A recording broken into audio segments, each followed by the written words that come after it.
من الشیطان الرجیم بسم اللہ الرحمن الرحیم۔ انصاف نامے کا 10واں باب۔ اس بیان میں کہ اسلام نے علم پڑھنے سے جو ہے منع کیا ہے سوائے خدا تعالیٰ کے ذکر کے۔ کل کی نشست میں وہی اہم روایتیں تھیں جہاں پہ جو ہے وہ علم جو منع کیا گیا ہے وہ علم صرف نحو ہے، جو بندے خدا کو جو ہے ان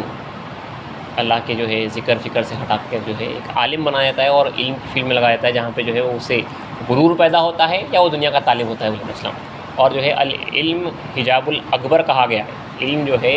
سب سے بڑا حجاب ہے بلکہ بولا، اور اسی علم کے تعلق سے کہ علم آنے سے آدمی کے اندر جو ہے جو کیفیت پیدا ہوتی ہے اور علم نہیں ہونے سے جو کیفیت پیدا ہوتی ہے، اور جو امی کی فضیلت تھی وہ بھی جو ہے آپ کے سامنے کل کی نشست میں جو ہے پڑھا گیا تھا اور کچھ اس کے اوپر ایکسپلینیشن تھا۔ اور جو رسول صلی اللہ علیہ وسلم فرماتے ہیں کہ ایک عالم کی فضیلت عابد پر، عبادت گزار کے اوپر عالم کی فضیلت ہے ورنہ سننا ایسی ہے جیسے کہ میری فضیلت میری امت پر ہے۔ تو اس حضرت بتا دیا گیا کہ جو ہے اس علم کا جو اشارہ ہے وہ جو ہے یہ علم نہیں ہوتا، یہ جو فقہا کا علم رہتا، یہ علم بیع و شراء نکاح طلاق وغیرہ کا جو ہے علم نہیں ہوتا، بلکہ جو ہے جو اللہ کی طرف سے جو عطا ہوتا ہے وہ علم ہے۔ وہاں کا جو عالم ہے اس مدرسے کا جہاں پہ جو ہے خدا استاد ہے، خدا تعلیم دے رہا ہے اور بندہ جو ہے تعلیم پا رہا ہے۔ آگے چھوٹا سا آدھا ایک صفحہ باقی اس چیپٹر کا۔ اور نیز قاضی خادن رضی اللہ تعالیٰ عنہ سے منقول ہے کہ ایک روز وہ کچھ تفسیر پڑھتے تھے، قرآن کی تفسیر پڑھ رہے تھے۔ حضرت مہدی علیہ السلام ایکائک ان کے پاس آئے اور پوچھی کہ کیا پڑھتے ہو؟ انہوں نے عرض کیا کہ تفسیر پڑھتا ہوں۔ مہدی علیہ السلام نے فرمایا کہ جو شخص کی تفسیر پڑھتا ہے وہ خدا کو نہیں دیکھتا، جو تفسیر پڑھتا ہے وہ خدا کو نہیں دیکھتا۔ تو صاف صاف معاملہ ہے جہاں پہ جو ہے اللہ کو دیکھنے کا ہے تو اس کے واسطے صرف جو سواری ہے اللہ تک پہنچنے کی وہ ذکر اللہ بتائیں مثلا، جو مرکب ہے جو سواری ہے وہ خدا تعالیٰ کا جو ہے ذکر ہے۔ دوسرے چیزوں سے جو ہے اللہ تعالیٰ تک جو ہے رسائی نہیں ہوتی، دیدار حاصل نہیں ہوتا۔ آپ جو ہے اس کے کلام کی تفسیر بھی پڑھے تو بلکہ جو ہے آپ 10ویں باب میں 11ویں باب میں غالباً جو میں سے پہلے سن چکے ہیں ذکر اللہ کے، اس میں اسلام نے جو ہے مبتدی کو قرآن پڑھنے سے منع کیا ہے اور فرمایا کہ جو ہے حجاب قائم ہوتا، پردہ قائم ہوتا بلکہ، کیونکہ اللہ کا کلام انہیں جو پڑھا تو اس کا کلام پڑھا، اس میں جو انہیں بتا رہا کہ جو ہے میرے پاس جو ہے اس طریقے سے آنا ہے، میرا ذکر کرنا ہے، کھڑے بیٹھے لیٹے انہیں بول رہا۔ تو یہ بندہ پڑھنے والا جو ہے خالی اس کے کلام کو جو ہے پڑھ رہا کہ اللہ کہہ رہا ہے کہ کھڑے ہوئے ذکر کرو، بیٹھے ہوئے ذکر کرو، لیٹے ہوئے ذکر کرو، تو بار بار جو ہے اس کے کلام کو پڑھا، اگرچہ کہ جو ہے اس کے کلام کو پڑھنے میں ثواب ہے لیکن اس کا حکم یہ ہے کہ تم یہ کرو۔ تم اسلام بول رہے ہیں تو جو ہے پہلے کر لو تمام چیزیں جو ہے، ورنہ جو ہے رکاوٹ بنتی ہیں۔ خلیفۃ اللہ کا فرمان دیکھیے یہاں پہ مبتدی کو جو ہے قرآن بھی جو ہے پڑھنے سے میں اسلام جو ہے منع کیے ہیں۔ قرآن کا جو مغز ہے، جو حکم ہے، وہ مہدی موعود علیہ السلام جو ہے لے کے آئے ہیں، وہ اللہ کا ذکر ہے، وہ لا الہ الا اللہ علیہ السلام پوری مراد،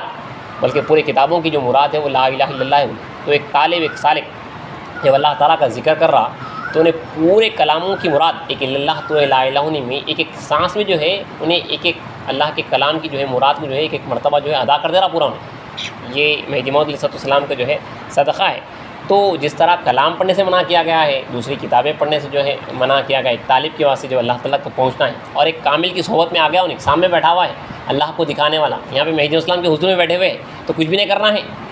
امامنا مہدی موعود علیہ السلام کو سننا ہے، خالی اسلام کو دیکھنا ہے، اسلام جو بولے وہ کرنا ہے۔ مہدی موعود علیہ السلام سامنے ہیں تو آپ کو کچھ بھی نہیں پڑھنا ہے، ایک کامل سامنے ہے تو آپ کو کچھ نہیں پڑھنا ہے، آپ کو جو ہے خدا تعالیٰ تک پہنچنا ہے۔ پھر اسلام جو بتا بھی دیا ذریعہ وہ خدا تعالیٰ کا ذکر ہے، اسی سے جو ہے اللہ تعالیٰ تک پہنچتے ہیں۔ اور دینی حکایتوں سے بھی اسلام بولے خدا تعالیٰ تک نہیں پہنچتے سوائے ذکر اللہ کے بولے، دینی حکایتیں گفتگو ہو رہی اللہ والوں کی حکایتیں بھی ہو رہی تو وہ بھی جو ہے اللہ تک نہیں پہنچاتی، اللہ تک اللہ کا ذکر پہنچاتا ہے۔ یہ صاف صاف جو ہے مہدی موعود علیہ السلام نے جو ہے بتا دیا ہے۔ تو اسی لیے جو ہے جہاں پہ کلام اللہ پڑھنے سے منع کیا گیا، تفسیر وغیرہ بھی جو ہے پڑھنے سے سالک کے واسطے منع کیا گیا۔ اگر آپ کو اللہ کو دیکھنا ہے تو آپ کو جو ہے یہ چیزیں اللہ تک نہیں پہنچاتی سوائے خدا تعالیٰ کے ذکر کے۔ البتہ ہمارے پاس بیان کے موقعوں پہ اور جو ہے ہمارے بزرگ دین جو ہے بندگی میں ارزم جو ہے سامنے جو ہے تفاسیر رکھا کرتے تھے، اپنے مرشد سے جو سنے بیان وہی بیان کر رہے تھے، اور خاتم شد کے زمانے میں جو ہے تفسیر پہ جو ہے بیان کیا جاتا تھا۔ تو عقائد بتانے کے واسطے سنت الجماعت کا اس آیت کے اوپر جو ہے موقف کیا ہے بتانے کے واسطے جو ہے برابر جو ہے تفسیر کے حوالے پیش کیے گئے اور تفسیر جو ہے سامنے رکھی گئی ہے۔ خدا تعالیٰ تک پہنچنے کے واسطے جو ہے یہ ذریعہ نہیں ہو سکتا، یہ یاد رکھیے آپ، تفسیر جو ہے ہمارے پاس جو ہے پیش کی گئی ہے، سامنے جو ہے رکھی گئی ہے، عقائد بتانے کے واسطے سنت الجماعت کا جو عقیدہ رہا، جو موقف رہا، ہر آیت کے اوپر جو شان نزول وغیرہ رہا، وہ جو ہے بیان کرنے کے واسطے جو ہے تفاسیر سامنے رکھی گئی ہیں۔ لیکن خدا تعالیٰ تک پہنچنے کے واسطے اسلام صاحب فرماتے ہیں جو شخص کی تفسیر پڑھتا ہے خدا کو نہیں دیکھتا، خدا کو دیکھنے کے واسطے خدا تعالیٰ کا ذکر چاہیے، اور آخر میں جو ہے اس کا فضل جو ہے تمام چیزوں پہ جو ہے تمام چیزوں کے واسطے منحصر ہے۔ اور آگے ایک ربائی ہے کہ تو کہتا ہے کہ علم اور عقل کے ذریعے تلاش کروں گا، تو نادیدہ آدمی ہے، میں تجھے کیا کہوں،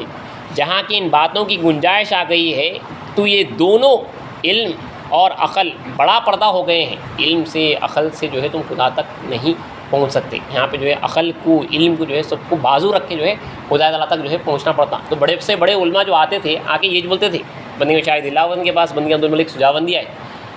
بہت بڑے عالم ہیں، پورے وسط ایشیا کے بہت بڑے عالم تھے۔ آپ جب آئے تو حضرت کو معلوم ہے کہ بہت بڑے عالم ان کی، تو حضرت شاہد نے فرمائے تھے کہ بندہ جو ہے خل بولنا نہیں آتا ہمارے کو، ہم خل کہتے ہیں، آپ خل کہتے ہیں۔ تو ایک اللہ والے کو دیکھیے عالم ہیں مگر ان کو معلوم ہے کہ خدا تک پہنچنے کے واسطے یہ ذریعہ ہے، تو اپنے تمام علم کو جو ہے نا بازو رکھے اور بولے کہ آپ کے خل پر میرا خل قربان ہے، آپ کے خل پہ میرے تمام جو میرا علوم ہے وہ قربان ہے، میں اس کو جو ہے بیچ میں نہیں لا سکتا، وہ بازو رکھتا ہوں، اور آپ جو بولیں گے اس کو جو ہے میں اس کی تابعداری کروں گا۔ حضرت سیدنا خاتون شد کیسے بہت بڑے عالم آئے تھے، خاتون شد بھی فرمائے تھے کہ تمہاری ہماری کیسی جمے گی، تم اتنے بڑے عالم ہو۔ تو آپ فرمائے تھے گجرات میں بہت بڑے بڑے ندیاں ہیں، اس میں اب جو ہے اپنے دل کی تختی دھو کے آپ کے پاس آ رہا ہوں، بہت بڑے بڑے ندیاں ہیں یہاں پہ، میں جو ہے تمام علم وہاں پہ ڈال کے آ رہا ہوں۔ حضرت شہاب الدین شہید سدوت اتنے بڑے عالم ہیں لیکن اپنے مرشد کے پاس آ گئے تو اپنے علم کو آپ بیچ میں بھی نہیں لاتے تھے، بڑے سے بڑے مسائل بھی آئے تھے، اگر مرشد کا حکم آ گیا تو آپ جو ہے اسی کی جو ہے تابعداری کرتے تھے۔ تو اپنے علم کو جو ہے ایک اللہ والے کے سامنے جو ہے پورا بازو کر دینا پڑتا آپ کو، ایک اللہ والا کامل مل گیا آپ کو، آپ کے تمام علوم کو جو کچھ کہ آپ نے حاصل کیا تھا آپ کو جو ہے بازو رکھنا پڑتا اور اس کی بات کو جو ہے آپ کو سننا پڑتا۔ آگے لکھا ہے کہ محققین نے کہا ہے کہ علم بڑا پردہ ہے، العلم حجاب الاکبر، تو ساتھ میں بریکٹ میں لکھا ہے کہ بندے اور خدا کے درمیان بڑا پردہ ہے، انہیں کچھ ہونے کا احساس اس کو ڈال دیتا علم کہ میں کچھ ہوں، وہ جو انہیں حاصل کرتا اس کو اپنے تفسیر پڑھ رہا، کتابیں پڑھا، جو بھی پڑھ رہا انہیں اس کو جو ہے اس کا علم اس کو نالج بڑھتے رہی نا بھائی، انہیں اپنے کچھ ہونے کا احساس اس کے اندر ہوتے آتا۔ ہاں میں اسلام قرآن سننے سے منع نہیں کری، دیکھیے بیان قرآن ہو رہا روزانہ سن رہے تو وہاں پہ سماعی جو علم رہتا وہ بہترین علم رہتا، جو سن کے جو ہے انہیں سن رہا، انہیں اپنی طرف سے پڑھ رہا، انہیں جو مرشد بول رہے ہیں وہ سن رہا اور اس کے اوپر جو ہے عمل کر رہا، تو یہی جو ہے ہمارے پاس سند ہوتی تھی، نہ کہ جو ہے مدرسوں کی جو ہے سند ہوتی تھی۔ اس واسطے جو ہے صحبتی مرشد بول کے بولتے تھے، صحبتی فقیر بول کے بولتے تھے، جو اپنے مرشد کی صحبت میں رہا، ان کی بات جو ہے سنتا رہا، سماعت جو ہے ان کے پاس رہی ہے اپنے مرشد کی، تو وہ جو ہے ہمارے پاس سند رہی ہے، نہ کہ جو ہے یہ ڈگریاں جو ہے سند رہی ہے۔ صحبت میں جو سنتا وہاں پہ جو ہے بیان روزانہ سن رہا، انہیں قرآن کچھ سن رہا مگر انہیں اپنی طرف سے نہیں سن رہا، انہیں جو مرشد سنا رہے ہیں وہ سن رہا اور جو ہے عمل کر رہا۔ اور کافی میں ہے، کتاب ہے کافی میں ہے کہ علم برا ہے اور جہل اچھا ہے، یعنی علم ریا و مباحثہ برا ہے، جو شخص علم پڑھنے میں مشغول ہوا اور خدا کا ذکر نہ کرے تو یہ بدعت اور گمراہی ہے۔ اللہ کے ذکر کے بغیر اگر انہیں ادھر مشغول ہو گیا تو اس کے واسطے وہ بت بن جاتا اور اس کے واسطے جو ہے یہ بیچ پہ رکاوٹ بن جاتی۔ اس واسطے صوفیہ کرام اولیاء اللہ فرمائے ہیں کہ جو مقصود وہ معبود بول کے بولے، تمہارا جو ٹارگٹ ہے وہ ایک معبود بن جاتا بول کے بولے، تمہارا ٹارگٹ جو ہے عالم بننا ہے تو تم جو ہے وہ کتابوں کی جو ہے پرستش کر رہے ہیں، اگر تمہارا ٹارگٹ جو ہے جنت ہے تو تم جنت کی پرستش کرنے والے ہو، تو خدا کا ٹارگٹ ہے تو انہیں جو ہے سچا خدا اگر مقصود ہے تو وہی جو ہے اس کے ایسا سچا معبود ہے۔ اور نیز نقل ہے، دیکھیے دائروں میں کیسا تھا، نیز نقل ہے کہ جب طالب مولا کوئی فقیر دائرے میں لکھنا اور پڑھنا شروع کرتا تو بعض یاران مہدی علیہ السلام نے فرمایا کہ منافق ہے، دائرے سے بھاگنے کے لیے توشہ تیار کرتا ہے، اتنا جو ہے وہاں پہ یہ تھا، کیونکہ انہیں اپنی طرف سے ذاتی علم شروع کر رہا، یہاں پہ جو ہے جو مرشد بول رہے ہیں وہ کرنا ہے، وہ چھوڑ کے جو ہے نا پھر اگر کچھ دوسرے پریکٹس میں جا رہا تو وہاں پہ جو یہ کہا جاتا تو یہ کچھ دوسرا کام کر رہا ہے، دائرے سے بھاگنے کی جو ہے تیاری کر رہا ہے کہا جاتا تھا۔ بہرحال اللہ تعالیٰ مہدی موت کے صدقے میں ہمیں جو ہے سچی جو اسلام کی جو تعلیمات ہیں وہ اللہ ہمیں حاصل کرے، اور جو مدعا ہے مہدی موت علیہ السلام کا، اللہ کا دیدار، اللہ کی ذات، ہمارا نقلیات پڑھنے کا بھی یہ مقصد ہے کہ جو دین مہدی ہے وہ جو ہے اسلام نے جو فرمایا اللہ جو ہمیں وہ سمجھائے۔ اور حقیقت میں ایک بات آپ یاد رکھ لیجئے، دین مہدی مرشد کامل کی صحبت پہ منحصر ہے، ہمیں گزرنے دن فرما دیا ہے، آپ کو کامل کی صحبت حاصل ہو گئی تو اپنے علم کو جو ہے بازو رکھنا پڑتا تمام چیزوں کو، اور جو ہے ان کی صحبت اختیار کرنا پڑتا۔ واقعی